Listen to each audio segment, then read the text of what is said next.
speaker today is Peter Reale, who is a solutions engineer at Datameer, and he'll be talking about how to use design thinking to jumpstart your big data projects. Please help me welcome Peter Reale. Thank you. Wow, we've got a. Is it working? Okay, we've got a full room here, so thank you. I see that many of the people that came here to our little booth are here to hear the talk, so I'm grateful to you for that. Now, I'm from Datameer. We are a big data analytics company, and buried back there in the back of the room is Greg Sweeney, who is our account rep here in Southern California. You should all get to know him. He's a great guy. And having Greg back there at the back reminds me of a little story. There's this famous lecturer, right? And he's given these lectures, and they're fabulous lectures, and the lectures are so good that he actually has to hire a chauffeur to drive him all around. You know, the chauffeur drives him all over the country, and you know, he stops and he gives his lecture, gets his great applause, and then the driver takes him to the next one. And at some point, you know, the chauffeur is saying to him while he's driving along, "You got it so easy, you know, being this lecturer. All you do is show up and you just give the same shtick every single time and they applaud for you. I got to drive, I got to work, I got to do all this stuff. Yeah, you got it easy." And the lecturer says to him, "You know what? You're on, buddy. Pull over. I'm going to put on the chauffeur's uniform. You put on, you know, the tweed jacket with the leather sleeves, and you be the professor and you give the lecture." And the chauffeur goes, "You're on." So chauffeur marches up to the very front of the room, just as I'm doing here, delivers the lecture flawlessly. Professor's sitting back there in the back going, "Man, this guy's good." At the end of the lecture, he says, as they always do, "Are there any questions?" And some graduate student type stands up and he asks one of these questions that has like the 30-second antecedent, you know, there's all these theoretical possibilities that he's putting out there, and, you know, and the professor's thinking back there in the back, "I got him." And the chauffeur looks, he's up here in the front, it's the lecturer, of course, still, and he says, "That is the stupidest question that I have ever heard in all my life. In fact, that question is so stupid, I'm going to get my chauffeur to come up here and answer it for you." Okay, so if for whatever reason you see me calling Greg up here to answer a question, there's a reason for it. All right. So, as I said, I work at Datameer, big data analytics company. I've been there for a while now. Before that, I was in traditional business intelligence for a very long time. Before that, I was in corporate IT for also a very long time, long enough that when I started with corporate IT, it was called data processing. Then it was called MIS. Then it was called IT. Then it became business intelligence. And now here we are, it's big data. So I've been in these seats with you many, many times, and of course I'm happy to answer any questions, you know, during or after. Probably after would make better sense, but if you have a burning need immediately, feel free to ask me. There will be some audience participation as part of this thing, so just as a test here, how many people do I have who are right-handed? How many people who are left-handed? That's about right, percentage-wise. Okay, you guys are really good on the participation thing. Thank you for that. Here's what we're going to do. The lecture's called Design Thinking to Jumpstart Your Big Data Projects. And there's a reason why you should use design thinking to jumpstart your big data projects. And it's laid out very nicely by Gartner. So take a look at that. Now, if this doesn't just make you cry, I don't know what will, okay? By 2018, 90%, basically all of them, are useless. Okay? So we all just kill ourselves and walk out of the door, right? This is what we're trying to avoid, is this problem.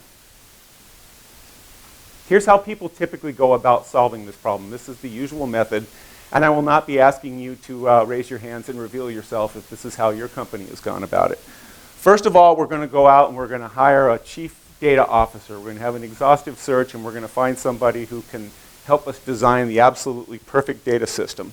Then we're going to make a catalog of absolutely every bit of data that we own all over the entire enterprise, metadata catalog, data dictionary, everything perfectly lined up.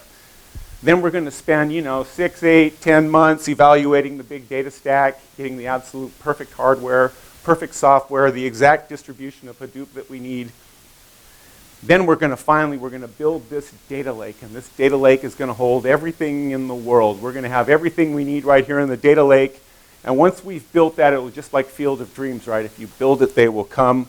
We will have a data-driven business, just like that. Please don't raise your hand if this is what your company is doing, because our experience shows that this is a good way to fail. All right, how do we get around this then? It's going to be a kind of a circuitous route for us to get there, but trust me, we will. Who's heard of Moore's Law?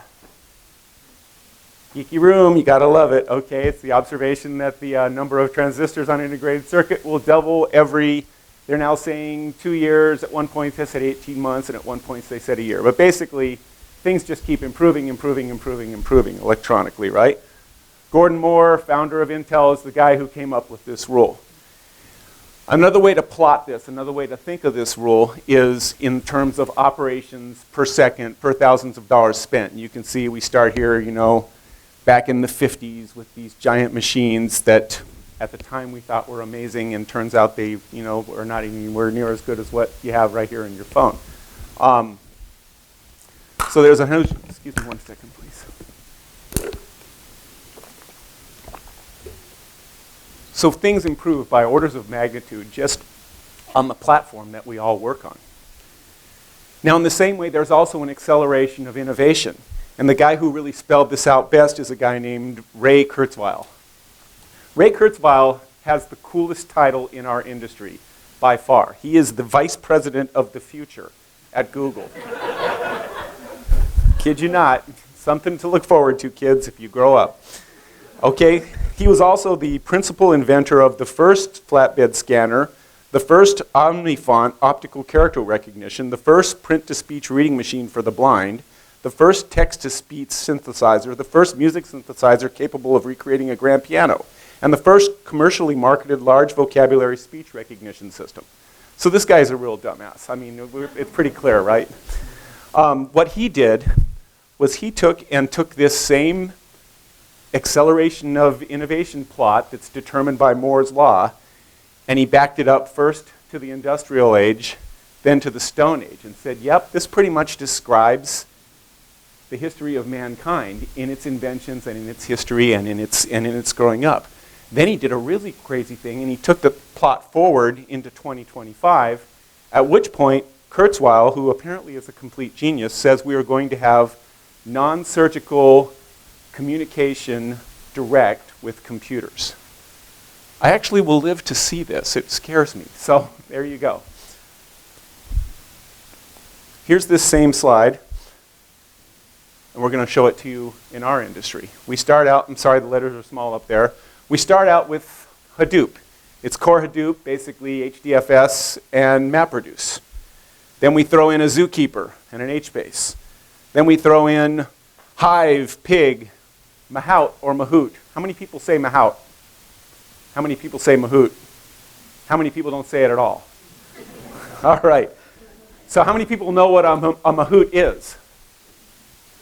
Hey, good, I got a couple. A Mahout is the guy in charge of keeping and or riding and or caring for the elephant. It comes from a Hindi word that means elephant keeper. And the interesting thing is, a little further on the slide, you'll see Uzi on here. Uzi, as it turns out, is the Burmese word for the guy who does the same thing that the Mahout or the Mahout does. So we're very elephant obsessed in our industry. And the reason I'm showing you all of this stuff is not because I want to talk about elephants and their keepers, but because, I mean, look at this. This is just ludicrous. How many people have expertise in all this stuff? Any of you? Good man. We've got one. He'll be granting all employers interviews later because he'll be setting his own price. Seriously, this is something that is beyond, because of this same acceleration of complexity, beyond what you can expect that you're going to be able to handle. Okay? So now we're going to take a little tangential slide here on our road to how we're going to fix the problem. We're going to talk for a minute about flow. Okay? Now the idea with flow is very nicely designed by another smart guy that you might have heard of. Okay? You can read that for yourself, but we've all had this moment when you're doing something or you're learning something and it just feels like the whole time just goes by. That's what's called a state of flow. The person who is the expert academically and who has done all the research onto this is this guy. Anybody know how to pronounce his name? I do. Let's hear it. Mihai Csikszentmihalyi, exactly right. Give this woman a prize. Thank you very much. He is a professor. He's also a professor. As far as I know, he doesn't switch places with his chauffeur, but he's a professor. He works out absorption with the activity at hand. If you want to read a really cool book about flow that is a non-academic book about flow, there's one called The Rise of Superman by a guy named Ray Kotler. And what he does is he studies these dudes that surf like, the 100-foot waves or that can do triple flips on their skis. The way these guys do that is they practice and become so good at what they do that they go into a complete state of flow. So, interestingly enough, it has relationship with our industry as well. Here's the problem with flow, or here's how you get around flow. On one axis is the challenge associated with the task. On the other axis is the skill level required in order to create it. So, if it's too easy, if you're all the way down where you've got a very little challenge, very little skill required, you're bored. You've got a state of apathy, right? If you get too far up the challenge curve and you don't have sufficient skill to match it, then you go into anxiety. If you go into the I haven't got enough skill, then you go further and further into boredom. All right?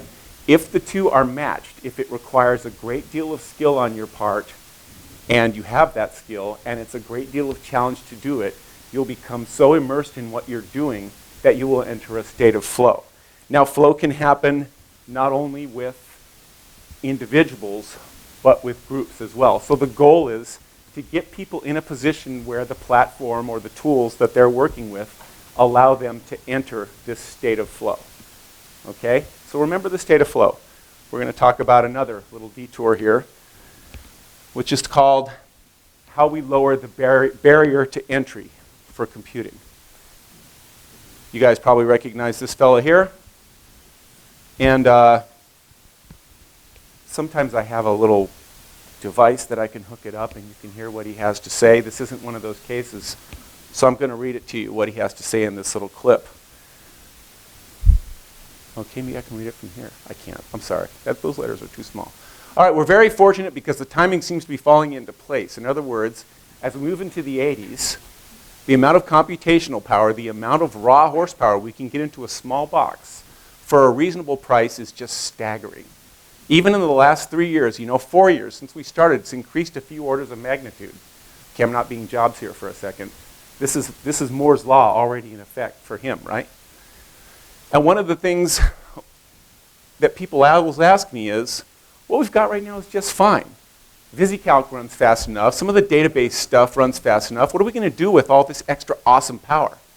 And the answer is that we're going to put it into applying, into solving that problem again. In other words, we're going to start chewing up power specifically to help that one-on-one interaction go smoother, and specifically not to actually do the number crunching and the database management and the word processing and whatever. We're actually going to start applying a lot of that power specifically to help us remove that barrier. This is so cool. I mean, this is so, to me, this is so amazingly visionary. When they built the Mac, Steve Jobs told people that he was trying to build a bicycle for the mind. Okay? I mean, he's just trying to get it so people can use this tool, use the power of the platform to make people productive. And I think anybody who's used one of these things or one of these things can clearly say he did it. I mean, these things are part of our lives now. There's no other way around it. So how does that have to match up with the barrier that we have in our big data world, in our analytics world? Okay? And the reason that there is a barrier has to do with history. The way we always did this, and believe me, I've been in the industry long enough that I'm not criticizing, I'm just stating a fact. This is how we always did it. We'd go out and we'd talk to everybody that we knew that needed stuff in our enterprise. And we'd say, okay, the marketing guys need this, and the sales guys need this, and the production people need this, and the ops people need this. We'd find every single bit of data that we'd need, and we put it into a schema, you know, a snowflake schema or a star schema or a very rigidly defined schema of data. And then, in order to actually get the data into that schema, we'll go the right way, we'll write these extract, transform, and load processes, right, that would be absolutely beautifully designed and scheduled and would work rigidly and work perfectly. Then we'd write a whole bunch of reports, and by the time the reports got to the end user, which was sometime, you know, from the start of the project, about 12 or 18 months later, the goalpost would have moved. Things would have changed because that's the nature of business. Things are always changing. And as I said, I'm not criticizing here. We had a reason why we did things like this. Hardware was extremely expensive. Machines, several generations back on the Moore's Law curve, were not nearly what they are now in terms of performance. It was much cheaper to hire a bunch of guys like us, pay them a whole ton of money to milk every last instruction set and efficiency out of the data, out of the design, out of the machine. Well, this is not really the world that we live in now. This is the old world, which I'm very sorry for building backwards, we call schema on write. And the reason is because you had to have a schema before you could do the writing. The new way to do this, the way that we go about removing the barrier, is to just take the raw data, put it into Hadoop, extremely fast commodity hardware with extremely efficient and strong computing power on top of it, and let's let people put whatever views that they want onto it.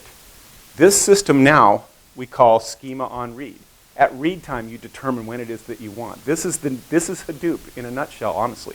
This is what we're looking for. Our CEO calls this analytics at the speed of thought, and his analogy for what it is one of the old world traditional schema on write, where when you wanted to manufacture something, the first thing you had to do was you had to go out and create a mold, and you had to model it, and you had to build everything into it, and then your little factory could go out and push things out. And the new, God, I hate when I do that. The new world is the 3D laser printer.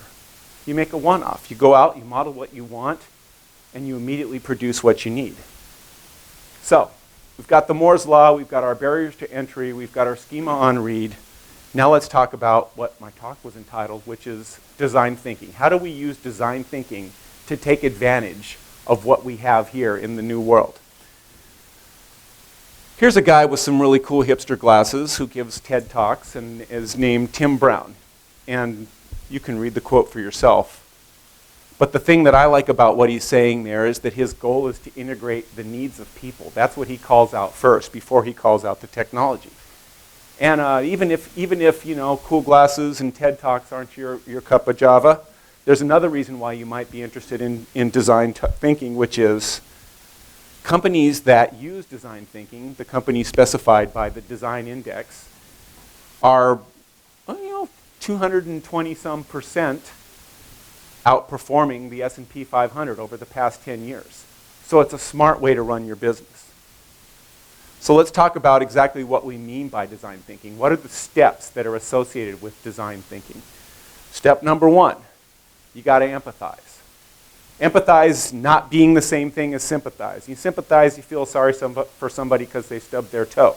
When you empathize, it's because you've stubbed your own toe a week earlier and you know exactly what it feels like. If you've been through the experience, you can empathize. Next, you have to define. Now, define is another one of those things where there are experts out there that can tell you, and the one I like is a guy named Don Norman, wrote a book called The Design of Everyday Things.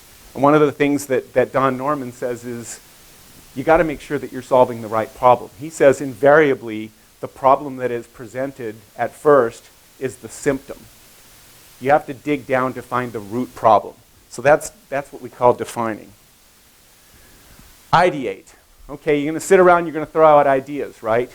And the throwing out is important. Ideate is, comes from a Greek root meaning to see.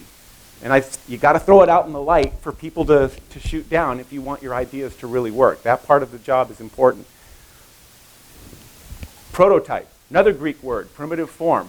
We're not trying to get out a complete product here. We're trying to get something that works and that we can test. Does it achieve the goals that our users need?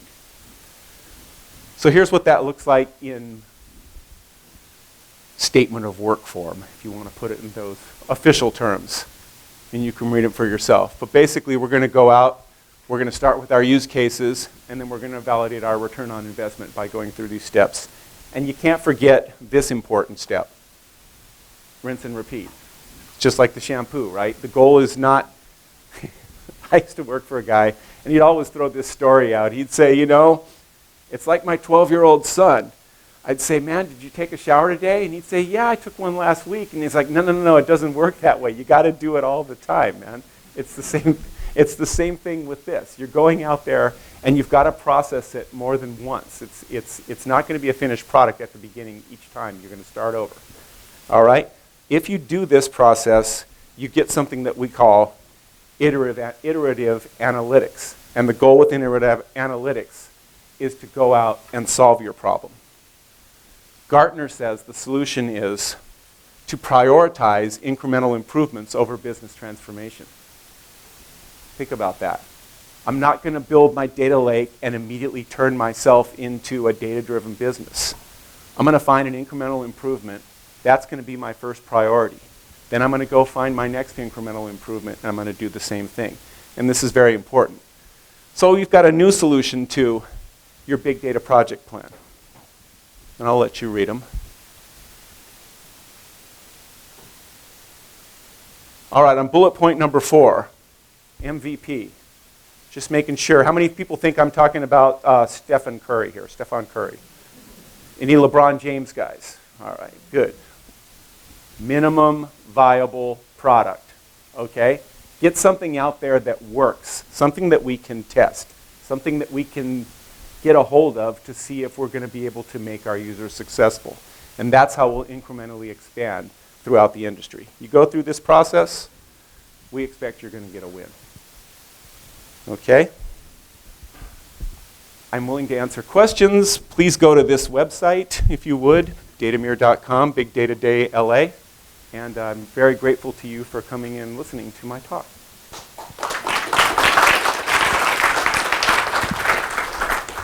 Hey, it was 22 minutes. That's what I told you, right? Nice. I love that.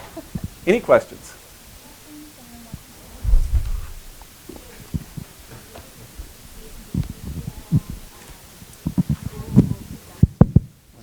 Yeah, I have one. Yeah. So we define the first stage, empathize, define, ideate, prototype, and test, right? Yes. So to empathize, you need a problem statement. Should that also be part of a design thinking process? Yes, and the process that we like to follow at Datameer is we like to put some kind of a workshop together where we bring people both from the business side of the house and the technical side of the house, because if they work together on this stuff, they're more likely to define the problem properly and to understand what each other's looking for. So the problem statement will come out after the empathize session? Yes, okay. Absolutely correct. Thanks. Yeah. Now I had a question here about ETL, I'm sorry.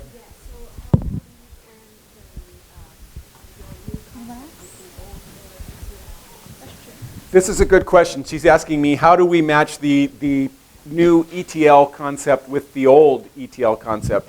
And the answer is they're different, and that's different because of the nature of Hadoop. In the old world it was absolutely essential that you define these schema ahead of time so that you could create the ETL process to move anything in. With Hadoop, I mean, let's face it, storage and computing power is dirt cheap. You're going to do more of an ELT than an ETL, more of an extract, load, and then transform. Just move the stuff in there. Let the people put their own schema on them, and then do the transformations as part of the analytics. So there's a lot less of the pre-planned ETL and more of the raw load and analytic views. Does that make sense? Yes. Yes. You mentioned there are a bunch of companies listed that outperform other companies when they use design thinking. Yes. Do you have any case studies of companies that specifically have used design thinking around getting value out of data and their strategy around that that we could look at? Get Greg's card, okay. And I'll get you stuff from Stefan. Okay. Okay, Thanks. who's our CEO, because he's the one that came up with this design index idea. Your process is very agile, but for some company which has a waterfall methodology, Yes. do you suggest those companies to change from waterfall to agile? I don't suggest anybody full-scale change anything ever, honestly. I think, because certain things work. I suggest that you try this process incrementally for something. You've got a waterfall process in place and it's providing you value. Why throw the baby out with the bathwater? On the other hand, if you have a problem that looks like maybe it might work for something like this, give it a try. All right, I think that's it. Again, thank you very much for coming to hear this. Thank you, Peter.